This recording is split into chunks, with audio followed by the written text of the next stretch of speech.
गणेश शारदा चैव सद्गुरु सज्जनस्तथा आराध्य दैवतं गुह्यं सर्वं मे रघुनंदनः। गणेश शारदा सद्गुरु संत सज्जन कुळेश्वरू सर्व ही माझा रघुवीरू सद्गुरु रूपे श्रीराम माझे आराध्य दैवत परम गुह्य गुह्यातीत गुह्यपणाची मात न चले जेथे श्रीराम यो जातो मरुदंशजो क्षितितले संबोधयन् सज्जनान् ग्रंथं यो रचयन् सुपुण्यजनकम् श्रीदासबोधाभिधम् यः कीर्त्या पठनेन सर्वविदुषां स्वान्तापहारी सदा सोऽयं मुक्तिकरक्षितौ विजयते श्रीरामदासो गुरुः मला वाटते अंतरित्वा वसावे तुझ्या दासबोधासि त्वा बोधवावे अपत्या परिपाववी प्रेमग्रासा महाराजया सद्गुरु रामदासा ब्रह्मानंदं परमसुखदं केवलं ज्ञानमूर्तिं द्वन्द्वातीतं गगनसदृशं तत्त्वमस्यादिलक्ष्यम् एकं नित्यं विमलमचलं सर्वधी साक्षिभूतं भावातीतं त्रिगुणरहितं सद्गुरुं तं नमामि। गुरुर्ब्रह्मा गुरुर्विष्णुः गुरुर्देवो महेश्वरः गुरुः साक्षात् परब्रह्म तस्मै श्री गुरवे नमः। अनेन प्रीयतां देवो भगवान् जानकीपतिः श्रीरामचंद्र पूर्वेशां अस्माकं कुलदैवतम् श्रोता वक्ता श्रीराम समर्थ। जय जय रघुवीर समर्थ। छान वातावरण निर्मिती झाली आहे। हा जो दशक आहे त्याला गुणरूप नाम दशक म्हणलेलं आहे। गुणरूप। आता हे दशकाची नावं, त्याच्यातले विषय, त्याच्यातले समास, याच्यात प्रत्येक वेळेला काही संगती आहे, रेलेव्हन्स आहे असं नाही आहे। हे गुण कुठले? गुण म्हणजे व्हर्च्यूज, सद्गुण नाही तर त्रिगुण। त्रिगुण कुठले? सत्व, रज आणि तम. हे त्रिगुण का महत्त्वाचे आहेत? का पंचमहाभूत ही जड आहेत, मॅटर. त्याच्यात हे त्रिगुण मिसळले की त्याच्यात चैतन्य निर्माण होतं. अष्टधा प्रकृती म्हणलेलं आहे. 5 महाभूत, पृथ्वी, आप म्हणजे पाणी, तेज म्हणजे अग्नी, वायू म्हणजे वारा आणि आपले पृथ्वी, आप, तेज, वायू, आकाश, हे 5. आणि त्याच्यात हे 3. आपल्याला जी निरनिराळी माणसं दिसतात, त्यांचे स्वभाव निरनिराळे दिसतात, व्यक्तिमत्व निरनिराळे दिसतात आणि महत्त्वाचं म्हणजे व्यवहार निराळे दिसतात, वर्तन निराळे दिसतं. एकच व्यक्ती सकाळी माझ्याशी प्रेमाने बोलत होती, आता काय झालं म्हणून असेल तर गुणा गुणेश वर्तंत हा नियम आहे की त्यावेळेला त्याचा सात्विक गुण जागा होता. आपल्यापैकी प्रत्येकात हे 3ही गुण आहे. त्या 3ही गुणांचं कमी जास्त प्रमाणात मिश्रण आहे. सात्विक गुण जर जास्त असेल तर मी सत्व गुणी किंवा सत्व प्रकृती व्यक्ती आहे. रजोगुण आपल्यापैकी बऱ्याच जणांच्या जास्त असतो. म्हणजे आपण सतत काहीतरी करत असतो. हे जमलं नाही ते करतो, त्यातून ते करतो, रिसर्च, एक्सपेरिमेंट, या सगळ्या गोष्टी आहेत ना, रेसिपीज निरनिराळ्या, हा रजोगुण आहे. त्या रजोगुणामुळे हा सगळा विकास आपल्याला झालेला दिसतो. आणि तमोगुण म्हणजे आळस. त्या आळसेचा निद्रा, त्यातून होणारे प्रमाद म्हणजे गुन्हे आणि slips of tongue, slips of हे जे म्हणतो आपण, ते सगळं तमोगुण आहे. या 3 गुणांचं प्रमाण कमी जास्त आणि हे पंचमहाभूत त्यांचं प्रमाण कमी जास्त म्हणजे परम्युटेशन्स अँड कॉम्बिनेशन्स हे गणितातलं आहे. अहो किती नाही, अनंत व्यक्ती निर्माण होते, अनंत स्वभावाच्या, अनंत दिसणाऱ्या आणि मुख्य म्हणजे कोणत्या वेळी कसं वागतील हे न सांगता येणार. खूप आहे. पृथ्वी तत्व म्हणजे माझ्यातलं जाड्य आहे, जडता. आपण जी सरस्वतीला प्रार्थना करतो, निशेष जाड्या अपहा, तर हे बसलेला असतो ना. काल मी त्या आता नूतन मराठीच्या म्हणजे चांगल्या विद्यार्थ्यांना म्हणलं, रे जाड्या म्हणू नका रे, जाड्या म्हणा. आज त्यांनी फेथफुली जाड्याच म्हणलं. कारण का, एक तर आधीची सवय, अरे आधीची सवय म्हणजे गुलाम आहात तुम्ही, आधीची सवय म्हणजे यंत्रात तुम्ही, आणि आधीची सवय म्हणजे रोबो आहात तुम्ही. रोबोसारखा वागला ना तर त्याला क्षम्य आहे, यंत्र आहे ते. माणूस जेवढा रोबोसारखा वागतो सुधारणारच नाही, मला ते जमणारच नाही. इतकी वर्ष जर मी करतोय आणि त्याच्यात फिलॉसॉफी काय, इतक्या जन्मांचे जर गुणदोष माझ्यात आहेत तर ते जायला आणखीन तेवढे जन्म नकोत का, वगैरे वगैरे. मला सुधारायचंच नाही, त्याच क्षणी सुधारलं पाहिजे. जाड्या जाड्या जाड्या जाड्या असं म्हणायला पाहिजे होतं. आम्ही मुलांना पहिल्यांदा शिकवताना सांगतो ज जन्म, जहाजमधला ज नाही, ज. आणि ड आहे चड्ड्या चड्ड्या, त्यांना ते कळतं. हां, जाड्या जाड्या. आणि पहा नाही, जाड्या पहा काय, अपहा अपहा अपहा, अपहरण. दूर कर माझं जाड्य, ही प्रार्थना आहे. तो तमोगुण आहे. तमोगुण दूर कर. कुणाला सांगितलंय? सरस्वतीला सांगितलंय की बुद्धीची, विद्येची देवता आहे आणि तीच मला माझ्याकडून काहीतरी करून घे. रजोगुण त्याच्यात व्याप असतो. व्याप वाईट नाही, उपद्व्याप वाईट आहे. किती निरनिराळे पदार्थ करायला सोडे. दूध वाया गेल्यानंतर आपल्याकडे त्याचे चायोबुयो वगैरे करायचे माहीत आहेत ना. त्यातून रसगुल्ला झाल्यानंतर आता दूध फाडणे हा क्रियापद आहे. इथे त्यांनी कुठल्या स्वरूपात वापरले बघा. दूध फाडायचं नाही ना असवाय आणि त्यातून रसगुल्ले तयार करायचे. ही मिठाई. आता रसगुल्ले जर बिघडले तर त्यातून नवीन रेसिपी तयार होईल. हा रजोगुण आहे. रजोगुणी रावण आहे, तमोगुणी कुंभकर्ण आहे आणि सत्वगुणी विभीषण आहे. आपल्यात हे 3ही आहेत. शिवाय राम आहे, म्हणून जीवन हे आपलं रामायण आहे. राम आहे आपल्यात, नाहीतर मग आपल्यात काही जगण्यात अर्थ नसतो. आपण म्हणतो जगण्यात काही राम नाही आहे, ह्याच्यात काही राम नाही आहे. आपल्यात राम आहे. आपल्यात विभीषण आहे जो सत्वगुणी आहे, आपल्यात रावण आहे जो रजोगुणी आहे आणि आपल्यात कुंभकर्ण आहे जो तमोगुणी आहे. आता कुठल्या वेळेला कुठला प्रभावी होईल सांगता येत नाही. 2 दिवस सुट्टी आहे, हे वाक्यच कुंभकर्णाचं आहे, हे लक्षात ठेवा. आता अरे 2 दिवसात एवढं करायचं आहे, लग्न जवळ आलेलं आहे, हे रावणाचं वाक्य आहे. बघूया तयारी होईल तशी होईल, करून घेणारे हे आहेत, हे विभीषणाचं वाक्य आहे. विभीषण शांत आहे, रावण चुलबुल आहे आणि हा हालचालच न करणार आहे. हे का सांगितलं तुम्हाला? हे त्रिगुण त्यांचा हा गुणरूप समास आहे.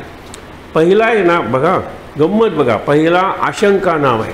नंतर ब्रह्मनिरूपण केलेलं आहे, त्याच्यानंतर निस्संदेह म्हणजे संदेह म्हणजे डाऊट, जाणपण म्हणजे ज्ञान, अनुमान म्हणजे तर्क करू नका, गुणरूप निरूपण हे पुढे संदेह आहे त्याचं निवारण करूया, आशंका आहे त्याचं निवारण करूया, तुम्हाला निरनिराळे प्रश्न तुमच्या मनात येणार आहे त्याचं निवारण करूया. हा आधीच्याच तुम्हाला सांगितलेल्या दशकाप्रमाणे तुम्ही स्वतः वाचा. हा वाचून स्पष्ट करायचा म्हणलं तर महिनाभर हाच दशक चालेल, कारण जरा त्याच्यात अवघड भाग आहे. पण रामदासांनी उदाहरणं देऊन तो सोपा करण्याचा प्रयत्न केला आहे. आपण त्यातल्या काही ओव्या आता आशंका नाम. आशंका कोण घेतो? श्रोता म्हणजे आपण, आपल्या मनात आलेला डाऊट, आणि ते निरसन कोण करतं? गुरु करतो, वक्ता करतो, म्हणजे समर्थ रामदास किंवा सद्गुरू करतात. निराकार म्हणजे काय, निराधार म्हणजे काय, निर्विकल्प म्हणजे काय, मज शिष्य सांगतो निरोपावे म्हणजे निरूपण करून सांगा, स्पष्ट करून सांगा. आता ही केवढी यादी दिलेली आहे, आपण 2-3च घेतलेले. आता काय? निराकार म्हणजे आकार नाही, निराधार म्हणजे आधार नाही, निर्विकल्प म्हणजे कल्पना नाही परब्रह्मासी. परब्रह्माचा अनुभव आहे, कल्पनेनं नाही आहे. परब्रह्म असेल रंग तर कसला असेल? कल्पना नाही आहे, अनुभव आहे. आणि तो अनुभव तुम्हाला सायलंट म्हणजे मूक किंवा मौन बनवणार आहे, हे विशेष लक्षात. आता तुम्ही विचार केला तर खूप आहे की निराकार म्हणजे काय? आकार नाही. की तुम्ही म्हणाल हे सांगायला कशाला? निराकार म्हणजे आकार नाही, निराधार म्हणजे आधार नाही, अव्यक्त म्हणजे व्यक्त नाही, अदृश्य म्हणजे दृश्य नाही. इतकी उदाहरणं दिलेली आहेत. आता प्रत्येकावर आपल्याला विचार करता येईल. निराकार हा नकारार्थी शब्द आहे का तर नाही, हा पहिला मुद्दा झाला. निराकार हा पूर्णपणे होकारार्थी शब्द आहे. आकार नाही म्हणजे एक आकार नाही. तुम्ही असंख्य आकार सुचवा तरीसुद्धा एक आकार राहिलेलाच असतो, ज्याला आपण n+1 म्हणतो. इन्फिनिटीची तुम्ही जरी कल्पना केली तर इन्फिनिटी एक्सपांड होत जाईल, इट विल रिमेन इन्फिनिटी. पण इन्फिनिटी वाढणं हा कन्सेप्ट समजण्यासाठी एरवी इन्फिनिटी इज इन्फिनिटी. सगळे आकार ज्यात आहेत आणि अजूनही आकार ज्यात येऊ शकतात त्याला निराकार म्हणलेलं आहे. निराकार म्हणजे आकार नाही, निराधार म्हणजे आधार नाही.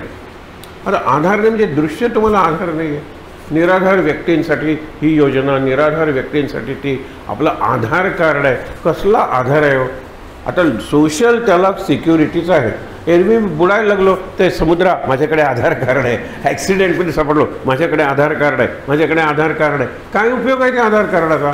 आधार कार्ड विकायचं ठरवलं तर काय किंमत आहे? आधार कार्डावरचा आपला फोटो आपल्याला ओळखता येत नाही. आणि असे जर तुम्ही दिसत असता तर मी लग्न केलंच नसतं असं प्रत्येकजण म्हणतात. हा आधार कार्डवरचा फोटो, ते आधार कार्ड, ते आधार बनवला आहे कुणी? सरकारने बनवला आहे. जाईल तिकडे आपल्याला आधार कार्ड लागतं वगैरे वगैरे. मुद्दा काय आहे? हा आधार नाहीच आहे. खरा आधार कुठला आहे तुम्हाला सांगतो. मूळ आधार या सृष्टीचा ग्रॅव्हिटेशन आहे. ग्रॅव्हिटेशन, गुरुत्वाकर्षण. पृथ्वी फिरते आणि फिरता फिरता तो गुरुत्वाकर्षणाचा जरा झाला की तिथून टँजन्शियल त्या याच्यापासून पृथ्वी गोफणीतला आपण दगड फेकतो ना तशी फेकली जाईल. आणि ज्या क्षणी फेकली जाईल त्या क्षणी तिचे कण कण होईल. It will be डिसइंटिग्रेटेड. ही इमारत उंच होती, ही इमारत, अरे हा ताजमहालचा कण, हा कुतुब मिनारचा कण, काही नाही, कण कण नष्ट झाले. तो खरा आधार आहे. मूळ आधार आहे गुरुत्वाकर्षण. तो गुरुत्वाकर्षणाचा आधार कुत्र्याला सुद्धा आहे, मांजराला सुद्धा आहे. मी माणूस आहे ना, मला गुरुत्वाकर्षणाचा आधार कुठला आहे? हा आधार. महाराज माझा आधार आहे. मग ग्रॅव्हिटेशन तो महाराजांचा आधार आहे, महाराजांमुळे ग्रॅव्हिटेशन आहे, हे मला कळलं पाहिजे. मी माणूस आहे. कुत्र्या मांजरांना तो आधार आहे, त्यांना तेही कळत नाही, पण मला कळतं. परवा एक प्रश्न विचारला होता. न्यूटनच्या डोक्यावर पडलं ॲपल, त्यांनी विचार करायला सुरुवात केली आणि त्यांनी ग्रॅव्हिटेशनचा सिद्धांत दिला. कारण ॲपलच्या इतिहासात असं एक वाक्य येऊ शकतं की न्यूटनलाच फक्त डोकं होतं, बाकी त्याच्या आधी किती जणांच्या डोक्यावर ॲपल्स पडले असतील त्यांनी विचारच केला नाही. न्यूटन विचार करत गेला. पण न्यूटनच्या पुढे जाऊन संत म्हणतात, अरे हे फळ पडलं म्हणून तो ग्रॅव्हिटेशन शोधून काढणार. हे धरलं कुठल्या शक्तीने होतं त्याचा विचार कर ना. हे धरलं, फळ धरलं होतं, पिकेटपर्यंत धरलं होतं, काही काही वेळेला 2-3 महिने धरलेलं होतं. आता कुठले आपल्याला तोरा म्हणजे रॉ मँगोज दिसायला लागलेले आहेत. 2-3 महिन्यांनी होतील. तोपर्यंत कोणी धरलं होतं? पडलेल्या आंब्याचा विचार न्यूटनने केला. ते विज्ञान आहे, बरोबर आहे, आवश्यक आहे.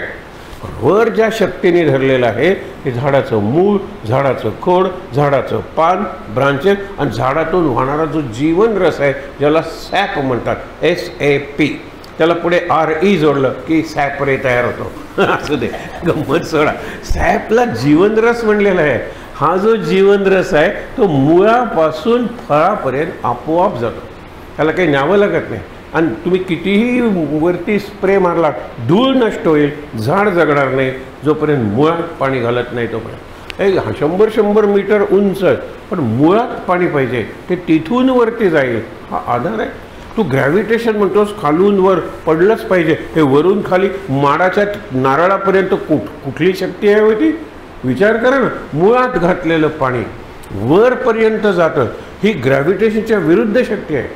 झाडांना देव माना, कारण tree is the only living thing on this planet जे अगेन्स्ट ग्रॅव्हिटी अन्न सेवन करतं. आपण वरून खाल्लं, घास खाली गेला, पाण्याचा तर डुबुक आवाजही आहे. जनावरं खातात आडवा, खाली घातलेलं पाणी वरपर्यंत नेणं अगेन्स्ट ग्रॅव्हिटी. वनस्पती जगतात आणि म्हणून दे आर ग्रेट. म्हणून त्याच्यावर तुम्ही देवत्व स्थापन करा, हा विचार आहे. मग खाली येणारी शक्ती सोपी आहे विचार करायला, विज्ञान त्याचा विचार करतं. वर देणारी शक्ती, खाली येणं ना हे पतन आहे, उद्धार आहे, अवतरण आहे. एका अर्थाने वर जाणं हा उद्धार आहे. तिथे गुरु मला मदत करतो. माझा मूळ आधार गुरु आहे. सुरुवातीला गुरु, मध्ये गुरु, अंती गुरु आणि मेल्यानंतरही गुरु, हा आधार आहे. हे लक्षात ठेवा. इतके अर्थ आहेत. निराधार म्हणजे आधार नाही, सोपं आहे. मागे मी तुम्हाला गमतीनं सांगितलं होतं ना, एका मुलाने उलटे शब्द लिहा, उलट्या अर्थाचे. बुरा राबू, गोरा रागो, काळा राका. खरं म्हणजे त्यांनी उत्तर दिलं होतं ना, उलटे केले सगळे शब्द, उलट्या अर्थाचे शब्द द्यायचे होते. त्यांनी अर्थ त्या बिचाऱ्याला लक्षात आला नाही. त्यांनी चांगला लागनचा केलं सगळं उलट. हे असं नुसतं उलट नाही. निराधार आधार नाही, अव्यक्त व्यक्त नाही, अखंड खंड नाही. बघा तसं नाही. इतकी उदाहरणं दिलीत तुम्ही, वाचाल तो समास. उदाहरणं म्हणून उदाहरणं, हे म्हणजे हे नाही, हे म्हणजे हे नाही, हे म्हणजे हे नाही, गोरा म्हणजे काळा नाही, उंच म्हणजे बुटका नाही, हे त्याच्यात आलेली नाहीत उदाहरणं, पण अशी उदाहरणं दिलेली आहेत. चिंतन केलं तर प्रत्येकाला अर्थ आहे. एक साधं घ्या ना, अदृश्य म्हणजे दृश्य नाही. हे सोपं वाटतं का आपल्याला? अदृश्य म्हणजे दृश्य नाही, पण अदृश्यामुळेच दृश्य टिकून आहे. हृदय मला दिसत नाही, पण तुम्ही निरनिराळ्या MRI वगैरे करता, त्याच्यात हृदय दिसतं, पण शक्ती कुठे दिसते? हृदय असं असं असं असं करतं, सगळ्या शरीरात पंप करतं ब्लड. ती शक्ती कुठे दिसते? ती अदृश्य आहे. ती शक्ती अदृश्य आहे, हृदय दिसतं. हृदयाचं आकुंचन प्रसरण, एक कॉम्प्रेशन आणि एक्सपान्शन आपल्याला दिसतं. शक्ती कोणत्या शक्तीनं हृदय, आणि ती शक्ती थांबली की हृदय बंद, की माणूस बंद, संपला माणूस. ती शक्ती आहे. त्या शक्तीला चैतन्य आणि त्या शक्तीला आपण सद्गुरू म्हणतो. म्हणजे सगळ्याचा आधार जर कोण असेल तर सद्गुरू. आणि म्हणून सद्गुरू जर मला कळले, सद्गुरूंच्या नामावर जर माझी अतीव श्रद्धा आहे, तर मला कोणताही ग्रंथ वाचायची गरज नाही. अभ्यास, ते आर्ग्युमेंट, वाद विवाद वगैरे कशाची गरज नाही. पण ते जमण्यासाठी ह्याची गरज आहे. लक्षात आलं ना? एवढी सद्गुरूंवर निष्ठा बसण्यासाठी याची गरज आहे. म्हणून आपण हा सत्संग वगैरे करतो, हे लक्षात ठेवा. आता आपण वाचत राहूया. निराकार. निरुपम्य म्हणजे काय? उपमा नाही. निरुपम्य म्हणजे निरालंब म्हणजे काय? अवलंबन नाही. निरापेक्षा म्हणजे काय? अपेक्षा नाही. परब्रह्मासी, परब्रह्माला अपेक्षा नाही. आणि परब्रह्माकडून आपण अपेक्षा करतो शांतीची, आनंदाची. परब्रह्म काही देत नाही, आपण रिअलाईज करतो, आपल्याला आनंद मिळतो त्याच्यात. अपेक्षा नाही. निस्संग म्हणजे काय? निर्मळ म्हणजे काय? निश्चळ म्हणजे काय? मज निरुपावे. निस्संग म्हणजे संगची नाही, निर्मळ म्हणजे मळची नाही, निश्चळ म्हणजे चळण नाही. परब्रह्मासी, परब्रह्म हालत नाही, चालत नाही, परब्रह्म मळत नाही, आणि मुख्य म्हणजे परब्रह्म कशाला चिकटत नाही, निस्संग आहे. एवढा अर्थ झाला. निक्काम म्हणजे काय? निर्लेप म्हणजे काय? निक्कर्म म्हणजे काय? मज निरोपावे.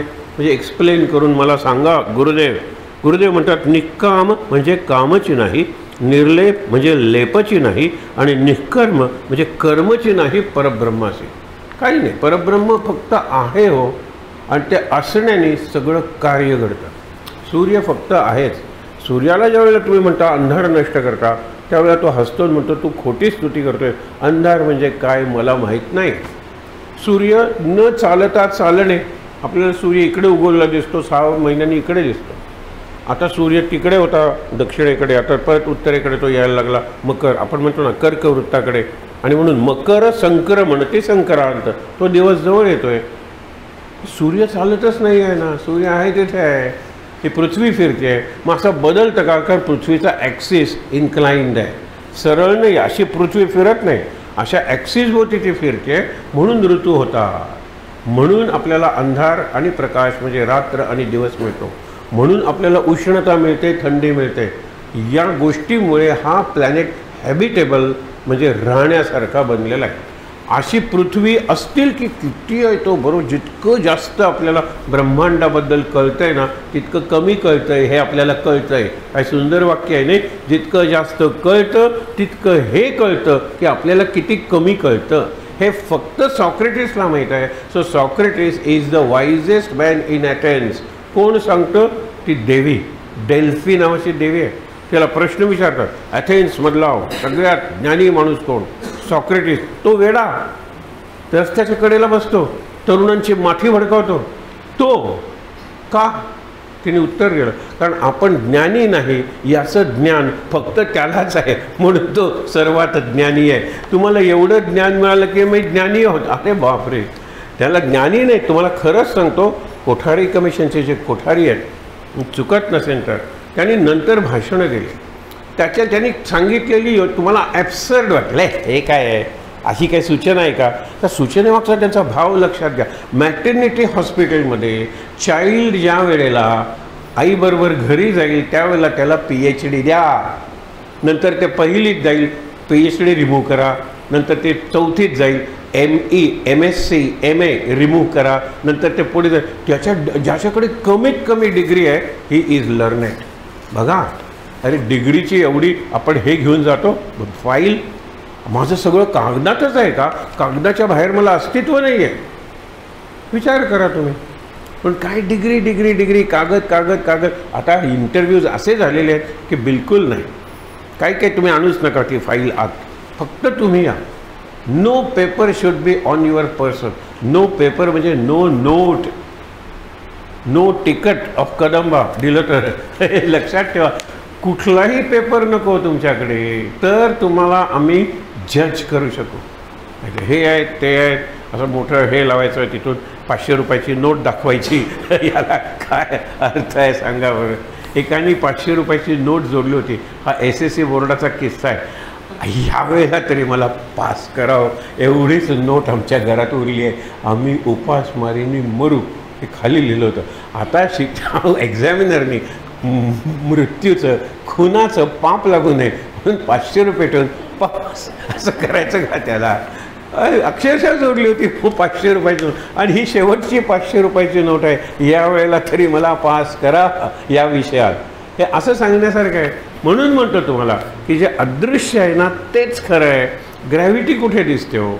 नाही दिसत. या ग्रॅव्हिटी किंवा ग्रॅव्हिटेशनमुळे सगळं विश्व चालू आहे, सगळं विश्व फिरते.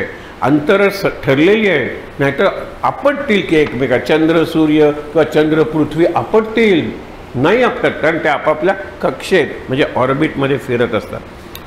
पुढे बघा, निस्संग झालं. निष्काम म्हणजे कामची नाही, निर्लेप म्हणजे काय, अद्वैत म्हणजे काय, अदृश्य म्हणजे काय, अच्युत म्हणजे काय, मज निरोपावे. अद्वैत म्हणजे द्वैतची नाही आपल्याला कळतं, पण द्वैत नाही म्हणजे किती नाही. तसं बघायला गेलं तर द्वैत माझ्या शरीरातच आहे. माझे डोळे आणि कान 2 गोष्टी आहेत, निराळ्या गोष्टी आहेत. स्ट्रक्चर निराळं आहे, फंक्शन निराळं आहे. माझं नाक आणि तोंड निराळ्या गोष्टी आहेत. हात आणि पाय केवढी किती द्वैत आहे.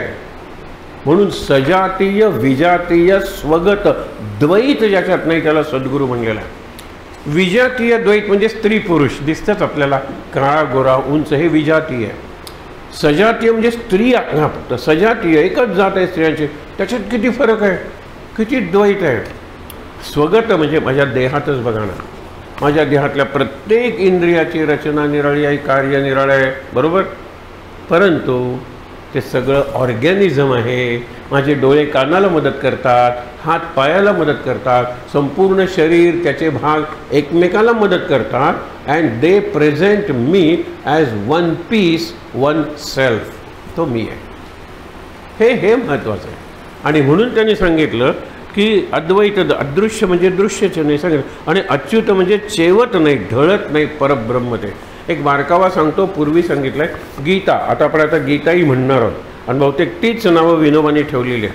पहिला श्लोक अर्जुनाचा, 2 सैन्यांच्या मध्ये हे अच्युता म्हणजे कृष्णा, रथ माझा स्थापन कर.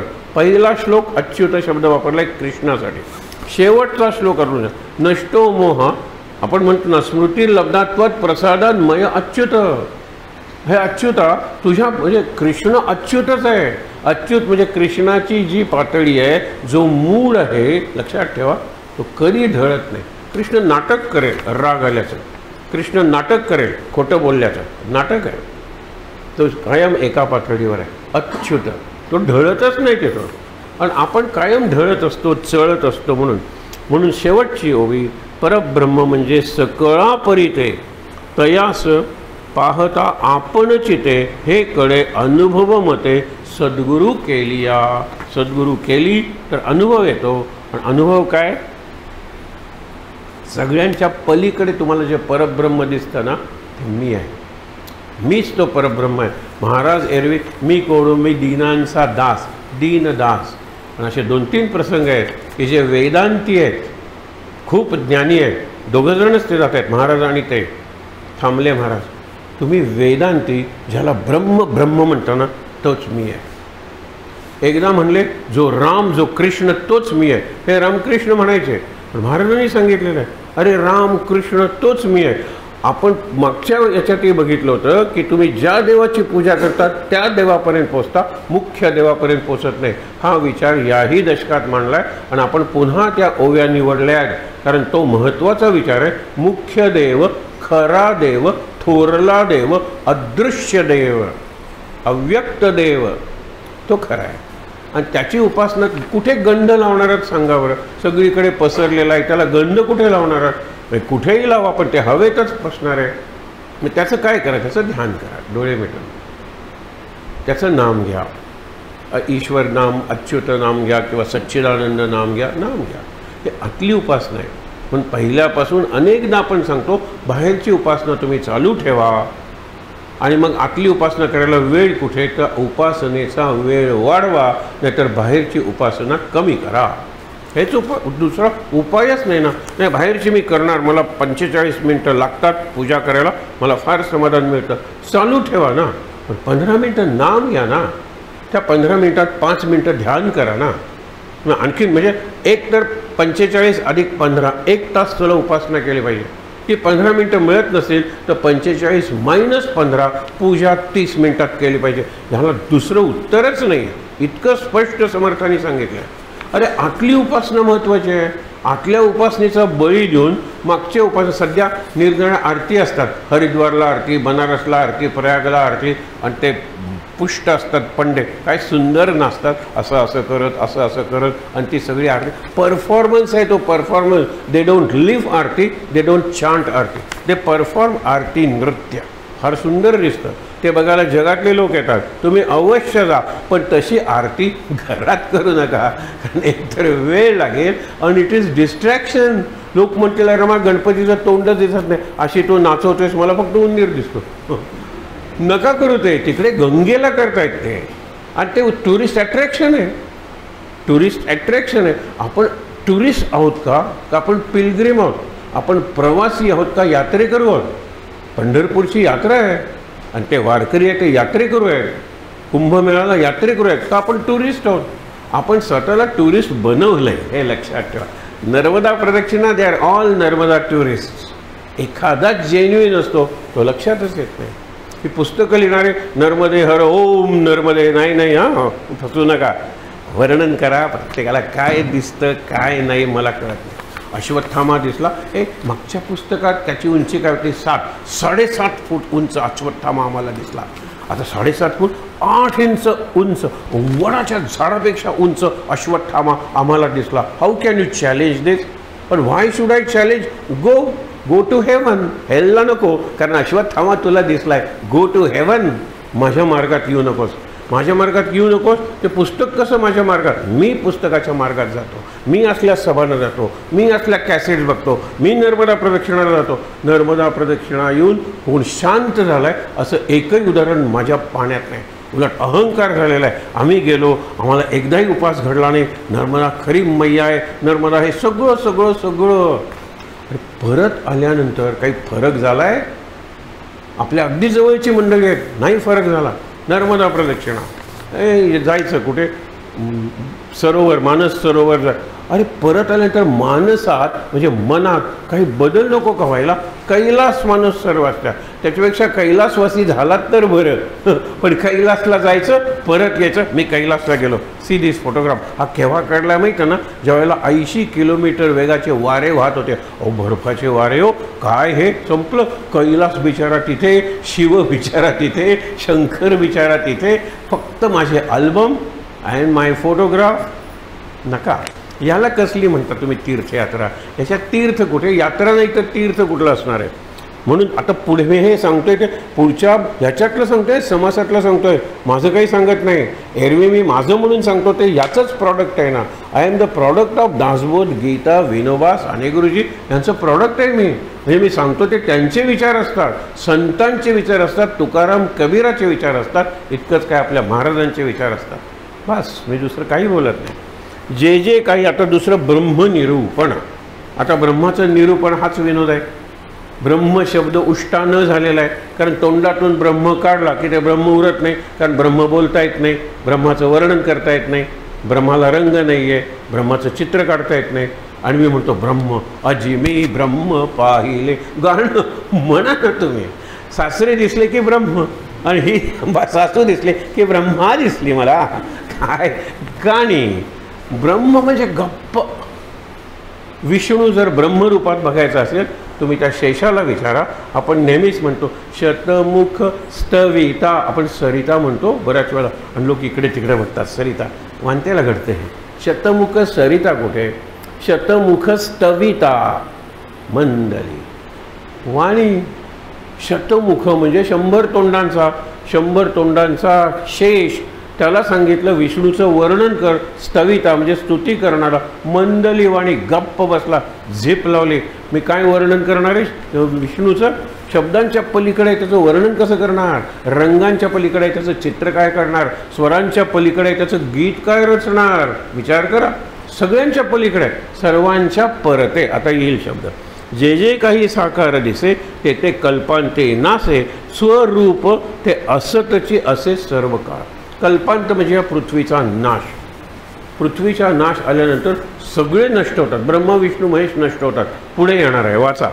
त्याच्यानंतर जे सकळामध्ये सार मिथ्या नव्हे साचार, जे का नित्य निरंतर संचले असे, त्याला काय म्हणलेलं आहे? ब्रह्म किंवा स्वरूप कायम आहे. स्वरूपात बदल होत नाही, रूपात बदल होतो. आणि माझा नाही, माझं बदललं, स्वरूप बदलायला लागलं आहे, त्याला आपण रूप म्हणतो. आता पणजी शहराचं स्वरूप बदललं आहे, म्हणजे रूप बदललं आहे, स्वरूप नाही बदलतो. आपण म्हणतो ना काय मडगाव होतं शांत, आता सगळ्याचं स्वरूप बदललं आहे. आपण स्वरूप हा शब्द मराठीत रूप या अर्थीसुद्धा वापरतो, पण संस्कृतमध्ये स्पष्ट सांगितलं दिसतं ते रूप, ज्याचा फोटो घेता येतो ते रूप. आणि जे फोटोच्या पलीकडे आहे, सगळ्या स्कॅनिंगच्या पलीकडे आहे, and will always remain so. लक्षात ठेवा, कधी त्याचं चित्र काढता येणार नाही आहे. ब्रह्म म्हणलेलं आहे, ते बोलताही येणार नाही, पण कायम आहे. स्वरूप ते निराभास आणि दृश्य भासले साभास.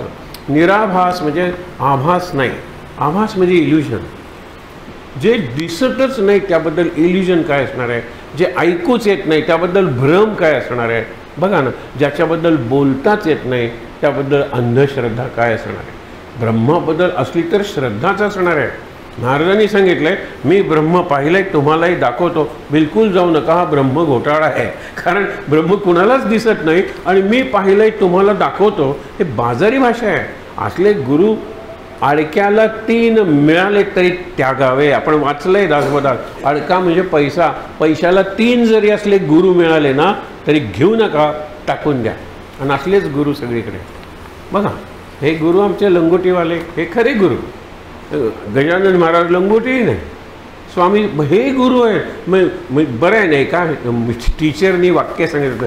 कॅथलिक होती, पाठ करून हिस्ट्री शिकवत होती. महावीर हा टॉपिक होता वगैरे, तिला आठवत नाही. महावीर नेव्हर वोर any close, that's why he became great. That's why म्हणल्यानंतर मुलं प्रश्न विचारतात, म्हणजे कपडे नसले की झालात महावीर? That's why. मग ती विचार काय, दॅट्स वाय म्हणजे मग काय म्हणायला पाहिजे? इन स्पाईट ऑफ का नाही. ते 2 वाक्य कशाला, 2 स्वतंत्र वाक्य करणार. त्यांनी कधीही कपडे घातले नाहीत आणि तो महान पुरुष होता. कपडे घातले नाहीत तरीही महान, कपडे घातले नाहीत म्हणून महान. हे किती चुकीचं आहे. म्हणून कारण ते त्याचं शब्दच नाही आहे, कॉन्टेक्स्ट देता येत नाही, त्याला रेफरन्स देता येत नाही, कंपॅरिझन करता येत नाही, अशी ती अवस्था आहे. आणि त्या अवस्थेचा नुदा एक बिंदू, एक क्षण, स्पर्श एवढासा झाला ना, जीवन सावरून झालं. तो आपल्याला होतो कधी कधी ध्यानात, आरती करताना तो होणार नाही कदाचित. बाहेर आहे ते, आतून बाहेर आहे आरती, ध्यान बाहेरून आत. कान सगळं आता हे बंद आहे, ते बंद आहे, ते बंद आहे, ते बंद आहे. राम आपण जे म्हणतो ते महत्त्वाचं आहे. पुढे बघा ना, स्वरूप ते निराभास, दृश्य साभास. दृश्य सगळाच भास आहे. आपल्याला दिसतं की अरे ते 5 मीटर अंतरावर आहे, तिथे गेल्यानंतर कळतं. क्षितिज असतं ना, होरायझन, तिथे गेल्यानंतर ते पुढे जातं, तिथे गेल्यानंतर ते पुढे जातं. मृगज त्याला आभास म्हणतात, भास आहे तो. इथून दिसतं तिथे जातं. हरिण फसतं, मृग म्हणजे हरिण किंवा प्राणी, त्याला ते जल दिसतं. ते इथे मिराज आहे, मिराज, मृगज. माणसाला ते कळतं कारण माणसाने ते शोधून काढलेलं आहे. अक्षरशः टार रोडवर सुद्धा दुपारी दिसतं मिराज. त्यावेळेला बाजूच्या माडांच्या सावल्या पडतात आणि त्या लाटांबरोबर त्या हलतात. हे सगळं विज्ञानाने शोधून काढलेलं आहे. म्हणजे आपण म्हणतो की तिथे जाऊ नकोस, तुला ते पुढे दिसेल. You will never catch it because it doesn't exist. Illusion आहे, आभास आहे. दिसतं ते सगळं आभास आहे. आणि दूरदर्शन वगैरे तर आभासाचा आभास आहे. It is virtual of the virtual. हे खोटंच आहे आणि त्याच्यात हे खोटं आहे. आता ती सासू आणि सून काही खरी आहे का? महाराजांनी उदाहरण दिलेलं आहे की अगदी ॲक्टिंग चांगलं करतो, कारण भिकाऱ्यांना काही ॲक्टिंग वाक्य वगैरे म्हणून त्याला राजाचा रोल देतात. गडगडून सोडतो तो राजाचा रोल. आणि इतकं की त्याच्या बायकोला फार बरं वाटतं. मुलं म्हणतात आपले वडील आता राजा झाले. नाही, आल्यानंतर पहिल्यांदा त्याचा टोप काढून घेतला जातो, लंगोटीवर त्याला बाहेर पाठवतात, कारण तू लंगोटी घालूनच आला होतास. राजाची वस्त्र आहेत फक्त. आपलं तसंच आहे. आपले बाहेरचं जे सगळं दिसतं ना ते इव्हेझिव्ह म्हणतात, इल्युझिव्ह म्हणतात, आभासात्मक आहे. पुढे बघा, तैसा जाणीजे जगदीश सबाह्य अभ्यंतरी. जगदीश मात्र आत बाहेर सगळीकडे भरलेला आहे. त्याचा भास नाही आहे, त्याचा अनुभव आहे. म्हणून महाराज म्हणायचे अनुभव हा शेवटचा शब्द आहे. अनुभव घ्या. अनुभव स्टेडी झाला की अनुभूती तुम्ही मिळवा, हे महत्त्वाचं आहे. परंतु बाकीच्या गोष्टी काही आता पुढे बघा, जैसा आकाशी भासला भास, सकळामध्ये आकाश, तैसा जाणीजे जगदीश सबाह्य अभ्यंतरी. आकाश सगळ्यात आहे. माती जसं एकंदर कारंज जसं वरून उडतं ना, तसं आकाश मातीच्या आतपर्यंत गेलेलं आहे. आकाश नाही कुठे हो. आपण ज्यावेळेला ॲटमचा लावला तर इलेक्ट्रॉन प्रत्येकाच्यात फिरत असतात म्हणजे त्याच्यात स्पेस आहे. आता कुठल्याही 2 वस्तू दाखवायच्या म्हणजे त्याच्यामध्ये स्पेस असली पाहिजे की नाही. एक आहे लक्षात ठेवा, एक ब्रेड आहे किंवा केक आहे. तुम्ही स्लाईस केल्यानंतर 2 स्लाइसेस झाल्या, त्याच्यामध्ये अंतर आलं, त्याच्यामध्ये हवेचा थर आला, म्हणून एक स्लाईस काढून तुम्ही देऊ शकता. केक असतो त्यावेळेला एक आहे. आणि म्हणून आपण सगळेजण we are slices of the same Brahma. विचार करा, एक आपण काळिंग आणतो आणि त्याच्या स्लाइसेस तयार करतो, तसं एक मोठं काळिंग आहे परब्रह्म. त्याचे आपण सगळेजण अंश आहोत. त्याची जाणीव करणं म्हणजे आभास नष्ट करणं. हे जे व्हर्च्युअल, हे जे खोटं खऱ्यासारखं वाटतं ते नष्ट करणं. पुढे बघा, मग उदकामध्ये आता लक्षात, हे सगळं गीतेतलं वर्णन आहे. उदकामध्ये घातलं भिजत नाही, पृथ्वीमध्ये घातलं झिजत नाही, वनीमध्ये म्हणजे अग्नीत घातलं शिजत नाही. स्वरूप देवाचे. चिखलामध्ये रेंद्यामध्ये परी बुडेना, ते वायूमध्ये परी उडेना, सुवर्णी असे, सुवर्णात सुद्धा ब्रह्म आहे, परी घडेना सुवर्णासारखे, ते सुवर्ण सुवर्णच राहतं. तुम्ही ज्यावेळेला बदलताना नावं आणि रूपं बदलता. आपण कितीदा बघितलेलं आहे. मुदी निराळी आहे, काकण निराळ आहे, बाजूबंद निराळ आहे, हे सगळं निराळ आहे. मुळात सोनच आहे. त्याला अलंकाराला विचार, तो म्हणतो नाही माझा फक्त आकार बदलला आहे, त्यामुळे माझं रूप बदललं आहे, त्यामुळे माझं कार्य बदललं आहे. नथनी इथे घालतात आणि इयररिंग्ज इथे घालतात, बरोबर. मुळात मी सोनच आहे. हे अलंकार जसे सोन्याला शरण आहेत ना, तसा हे धनंजया मज शरण येतो. आता अलंकार सोन्याला शरण म्हणजे सोनच आहे की, तसं मी आणि तू एकच आहोत की, काय फरक आहे. आणि म्हणून त्याला आलिंगन दिलं. ये हृदयेचे ते हृदयी घातले. आपलं सगळं कृष्णपण अर्जुनाला दिलं, पण अर्जुनाचं अर्जुनपण न मोडिता. अर्जुन पण त्याला कृष्णच बनवला असता तर त्या रथाला 2 सारथी झाले असते, लढायला कोणी उरलंच नसतं. आपली सगळी शक्ती अर्जुनाला दिली, अर्जुनाला अर्जुनच ठेवलं, लढून युद्ध जिंकून घेतलं, स्वतः सारथी राहिला. काय सुंदर वर्णन आहे. काही फरक नाही आपल्यात आणि महाराजांच्या. आपण तो फरक निर्माण करतो, आपण तो फरक वाढवतो. महाराज ते कुठे, आम्ही कुठे, काही नाही. एकाच मार्गावरचे आपण प्रवासी आहोत. ते पुढे आहेत, मी मागे आहे, तर मला मागे राहायचं आहे, मला मागे रेंगाळायचं आहे. ते पुढे निघाले. आता फक्त 100 मीटर अंतर आहे ना, मॉल दिसला, काय सुंदर आहे नाही, एकाबरोबर 2 फ्री. अरे तो गेला की पुढे निघून 200 मीटरचं अंतर झालं. नंतर पुढे गेल्यानंतर वास येतो नाही भजांचा, वास येतोय, हां मग जरा इथे रेंगावूया. तो गेला की 300 मीटर पुढे. एकाच मार्गावर आपण चालतोय. त्या मार्गाचा मुक्काम एकच आहे, मार्गाचं नावही एकच आहे, आणि सगळेजण आपण प्रवासी आहोत. काही प्रवासी पुढे गेले, जात राहिले, कारण इकडे तिकडे त्यांनी बघितलं नाही. आपण इकडे तिकडेच बघत राहिलो. ह्याला म्हणतात जगाच्या जत्रेत, जगाच्या मायाबाजारात, जगाच्या मोहिनीत गुंतून पडतो. आणि गुंतून पडला की आपण सामान्य बनतो. लक्षात ठेवा, सामान्यातला असामान्य. म्हणजे सामान्य सगळ्यांना जवळजवळ 35 मार्क आहेत, त्याच्यात याला 36 आहेत. So he is first gold medalist. 36 out of 100 सामान्यच आहे. सामान्यातला हा असामान्य आहे. असामान्यातला असामान्य का होत नाहीस तू? बघा ना, त्याला एक्स्ट्रा ऑर्डिनरी म्हणलेलं आहे. सगळेच ordinary, I am extra ordinary, आणि एक्स्ट्रा ऑर्डिनरीतला मी एक्स्ट्रा ऑर्डिनरी आहे. आणि हे आपल्याला प्रत्येकाला जमू शकतं. अभ्यासात जमणार नाही, कलेत जमणार, नामात का नको जमायला? नाम हे अल्टिमेट आहे, पण फुकट आहे हो. नाम कुठेही घेता येतं, कोणत्याही अवस्थेत घेता येतं. श्वासावर घेतलेलं नाम सासूला सुद्धा कळत नाही, पण सास म्हणजे श्वास आणि सास म्हणजे सासू. सासूला कळायला पाहिजे, मेरे सास पर हे सास, सास भी कभी बहुती, हाँ नाम चल रहा है, तेरी कोई सुनता नाही, मैं सुनता. झालं, बाहेर काढलं तिला घराबाहेर. अरे श्वासावर नाम घेत होतीस, हे सासूला कळतही नव्हतं. तुझं नाम चांगलं चाललंय, तू सासूला कशाला सांगतेस मी श्वासावर नाम घेते? तुम्ही बोलता तिकडे माझं लक्षच नसतं. अरे म्हणजे इतकं मी बोलले, तू ऐकतच नाही. येऊ दे त्याला घरी, त्याला म्हणजे तुझ्या नवऱ्याला माहेरी पाठव. बाहेरच्या दरातून माहेर गेल्यानंतर थांब थांब थांब थांब, तिला गोठ्यात ठेव, काम करून कर ना घराचं. ही माहेरी गेली तर भांडी मला घासायला पाहिजेत, त्याला गोठ्यात ठेव. हाक मारेन तेव्हा तिने आत यायचं, काम केलं की परत गोठ्यात जायचं. विचार करा, या सुनेनं या संकटाचं सुद्धा संधीत रूपांतर केलं आणि संधीचं सोनं केलं. ती गोष्ट आपण मागे बघितली आहे. पुढे कधीतरी वेळ असेल त्यावेळेला बघूया. उदकाम झालं. रेंदा म्हणजे चिखल, चिखलामध्ये बुडत नाही ते, चिखलामध्ये पाण्यामध्ये बुडतं. चिखलामध्ये, अरे बापरे, चिखलामध्ये बुडत राहिला ना अगदी गेंडासुद्धा, तरी त्याने हालचाल केली की आणखीन खाली जातो, आणखीन खाली जातो, आणखीन खाली जातो आणि मरतो. एक उदाहरण सांगण्यासारखे की बॉल पडला म्हणून बॉल काढायला गेला म्हणून तो मुलगा बुडत गेला, आणि त्याचा जो मित्र होता त्याचं घर जवळ होतं, त्यांनी डॅडी म्हणून जोरात हाक मारली. श्रीमंत होता तो, आणि हा त्याच्या नोकराचा मुलगा. ज्या वेळेला त्यांनी अक्षरशः इतका बुडला होता, डॅडीनी नोकर वगैरे बोलवले, दौड टाकले, त्याला वरती घेतलं वगैरे, वाचवलं. ते पोरं अंग धुताना त्याला सांगितलं, I thank you, you have saved my life, but a day will come I will save your life. तो हसला म्हणला, भिकाऱ्याचा मुलगा तू, माझ्याकडच्या नोकराचा मुलगा, आणि माझं लाईफ वाचवणार? तो म्हटला, मार्क माय वर्ड्स. हा जो होता, लक्षात ठेवा, तो एका लॉर्ड घराण्यातला लॉर्ड होता.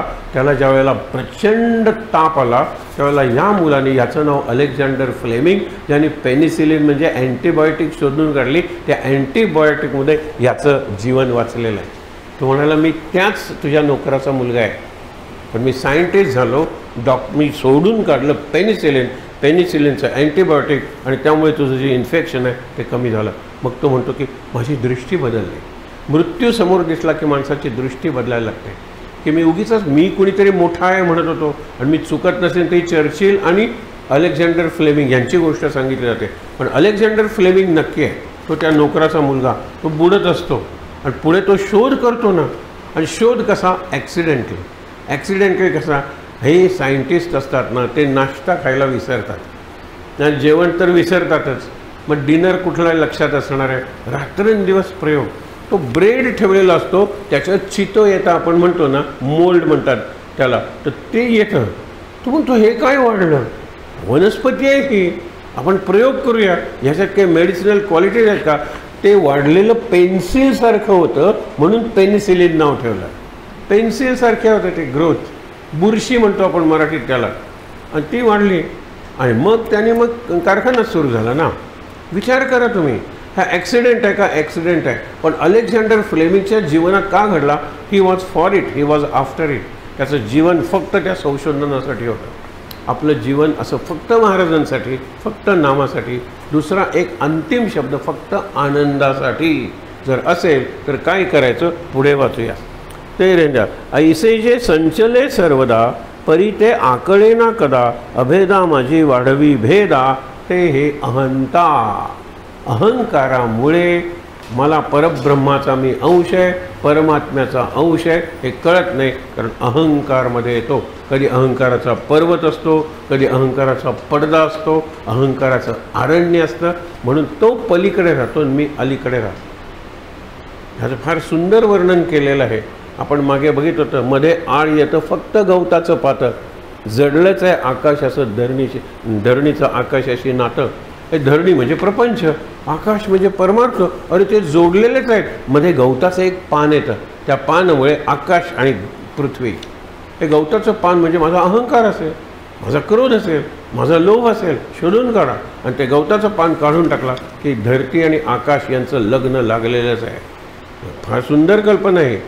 आपल्या कशामुळे मी दूर आहे? कोणत्या माझ्या दुर्गुणामुळे मी परमेश्वरापासून, आणि परमेश्वरापासून म्हणजे इतर माणसांपासून, घरापासून सुरुवात करा ना. घरात सुद्धा I am not wanted, I am not loved by all.